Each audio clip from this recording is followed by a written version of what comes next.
So May 8th, 2023, this case was set for discovery. It was called back on June 5th, 2023 for discovery.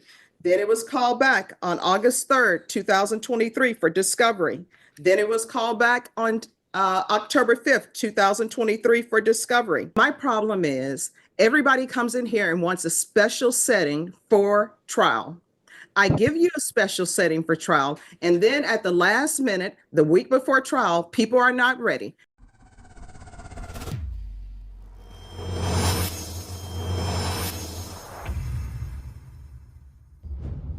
Before everybody updates me on the supplemental as it relates to the motion for continuance, let me ask everybody a question. Did I not ask you all what date you all wanted for jury trial? I had given everybody continuances before. People wanted to go on vacation or trips with their family members. I let them go. I said, talk to the coordinator and choose a jury trial date. Is my memory faulty, or is that what I did? Your Honor, let me, if I could give. Well, no, we're gonna get to that. But did I do that? Yes, sir. Yes, Your Honor. Did you all choose this date as your jury trial date? Yes, sir. Did Yes. you all choose Friday as the date for jury selection? Yeah, yes, sir. All right, and then today was supposed to be for motions. And this was done, I think, back in November. So before I get into your motion for continuance, because I want the record to be clear, this case has been on the court's docket since 2023. We are now in 2025. So May 8th, 2023, this case was set for discovery. It was called back on June 5th, 2023 for discovery. Then it was called back on August 3rd, 2023 for discovery. Then it was called back on October 5th, 2023 for discovery. Then it was recalled on December 7th, 2023 for discovery.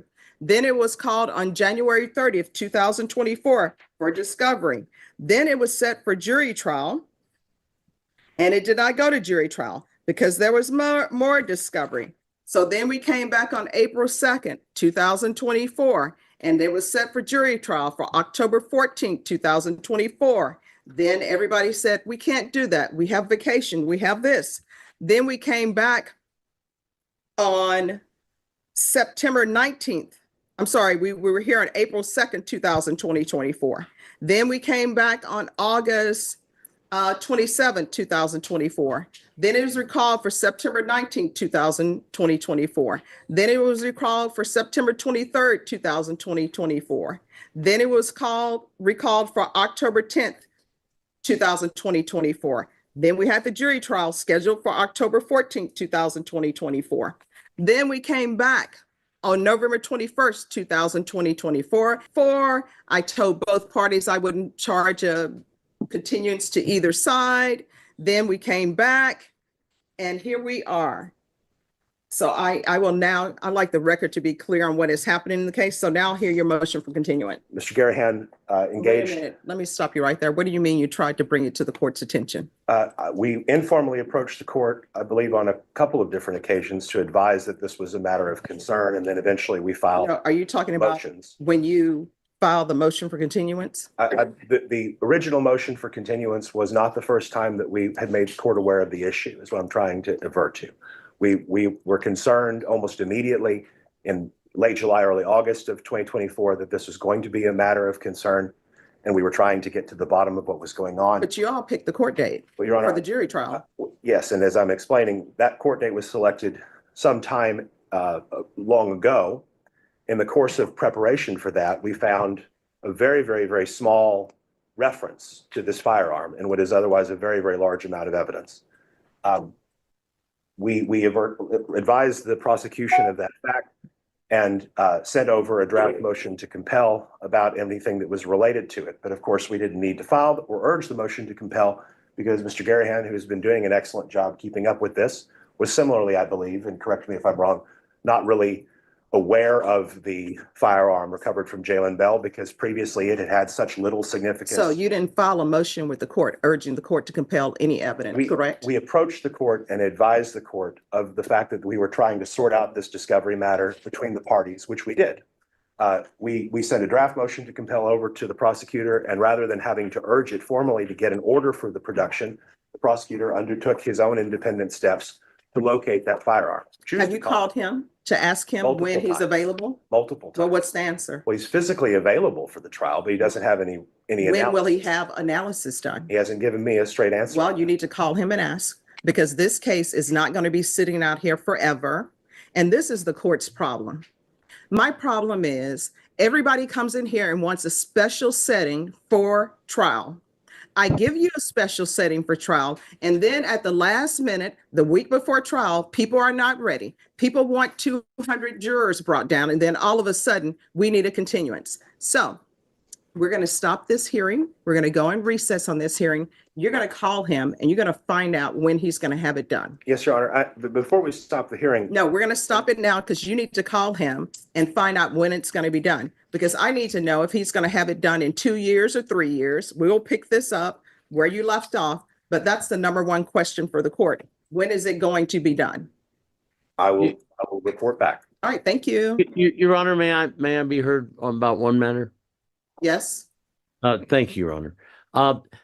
Additionally, this past week, we were advised that the state's chief witness has actually testified under oath, and that's what I was trying to address. The Court of Criminal Appeals, in a recent decision from last June, held that the transcript of such a testimony is discoverable as soon as is practicable.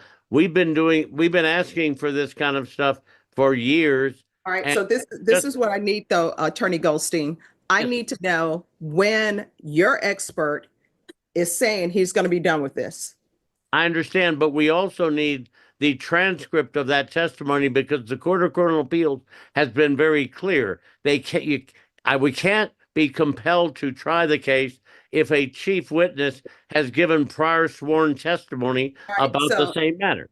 I understand what you're saying, Attorney Goldstein, but what I'm telling everyone, I want to know when your expert says he is going to be done with his analysis. So that's what I need to know right now. Thank you. We'll get on that and be right back with you on the record in just a moment. All right, thank you. Again, in the central jury room for 200 jurors at $75 per juror, which the taxpayers are paying.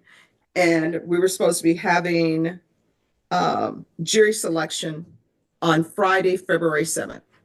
So with regards to your person, you're saying 30 days? Mr. Huskey advises that he can give us an opinion by 30 days from today's date, Your Honor. Yes. That's the first major point of concern in our motion for continuance. The next point of concern is actually something that I did not learn of until yesterday evening.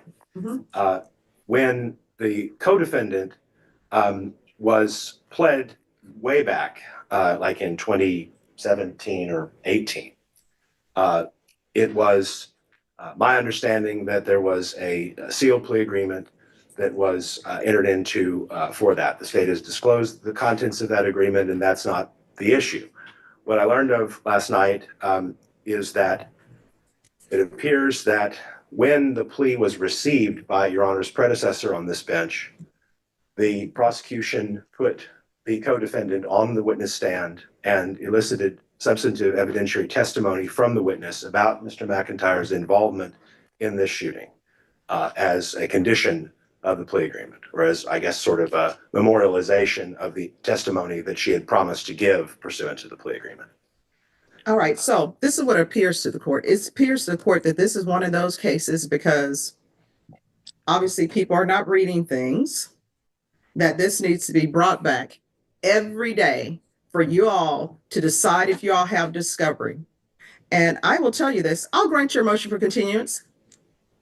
Jury selection will not take place in the jury room. There will not be 200 jurors called up. You're going to be in this courtroom, and it's going to be, I think, Deputy Laura, how many jurors fit in this courtroom? It will be 75 jurors. That's what's going to happen. There will be no other special settings. Do not ask for a special setting. Do not come to the court saying the room is too tight, because this is what you're dealing with, because this will be the second continuance where 75 jurors were called up and 200 jurors were called up and they're paid $75 a juror. That's the taxpayers that pay that. And then people, I believe you came and said, well, can't we just use those jurors for other courts? No, because nobody calls up jurors on Friday. Those jurors are called up and they're paid. And they're paid for Friday. So do not come back to this court asking for the central jury room. That will not be done. The end on that subject matter. All right, And so what I'd like to do is make sure that we at least counsel, know. I'm already giving you your motion for continuance. No, I know. I don't want to beat a dead horse. And by the way, that horse is glued.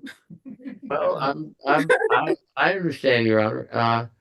And by the way, if it's important to you and Richard, I was in Pamplona for San Fermin back in 1965, and it is an exciting time. But in those days, they didn't have the actual bowls that went into the ring. They had older ones that people, even like little Jewish boys like me, could outrun.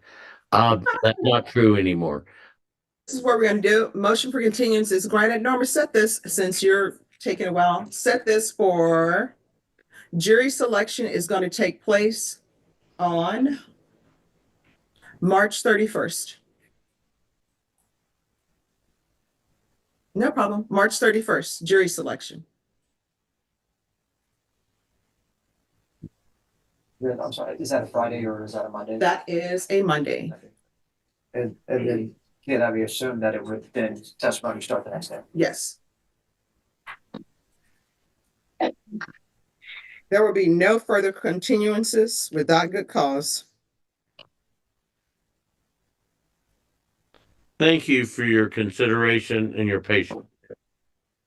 You're welcome. All right, anything else? Not from the state, John. Not from the defense. Thank you. May I just inquire, is it my understanding that that Joanna's plea transcript, that we don't know if there is one? I mean, we know that she testified. Is the state aware that a transcript has been made? The I state, have no idea. the state, no, Mr. Goldstein, my understanding is I got all my information from Mr. Hunter. So Thank you. I have no knowledge of whether a transcript has already been prepared. I gather based on the circumstances, it has not, and we're going to have to find the reporter and request the transcript to be generated. Thank you. Is there anything else? nothing from the state. Nothing Thank from the you. defense. Thank you, Your Honor.